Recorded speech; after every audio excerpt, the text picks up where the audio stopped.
এই জন্য আমরা কয়েকবার পাঠ করি আস্তাগফিরুল্লাহ, আস্তাগফিরুল্লাহ, আস্তাগফিরুল্লাহ। আল্লাহ পাক রব্বুল আলামিন বলেন, ইস্তাগফিরু রব্বাকুম, তোমরা তোমাদের রবের কাছে ক্ষমা প্রার্থনা করো। ইন্নাহু কানা গফফারা, ইস্তেগফার পাঠ করার এক নাম্বার উপকারিতা, তিনি তোমাদেরকে ক্ষমা করে দিবেন। দুই নাম্বার, ইউরসিলিস সামা আলাইকুম মিদরারা, আসমান থেকে মুষলধারে বৃষ্টির ন্যায় রহমত নাজিল করবেন।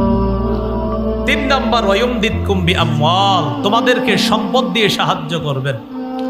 চার নাম্বার, ওয়াবানিনা, যাদের সন্তান নাই তারা ইস্তেগফার পাঠ করলে তাদেরকে আল্লাহ সন্তান দিয়ে সাহায্য করবে।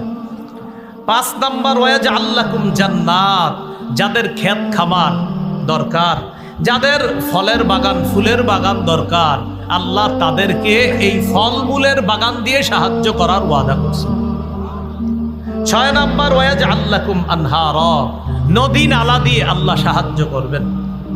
12 নাম্বার পারায় আসছে, কেউ যদি ইস্তেগফার পাঠ করে বর্তমানে শরীরের মধ্যে যে শক্তি, ইয়াজিদকুম কুওয়াতান ইলা কুওয়াতিকুম, এই শক্তির সাথে আল্লাহ আরো শক্তি যোগান দান করবেন, তার শরীরে আল্লাহ আরো শক্তি বাড়ায় দিবেন।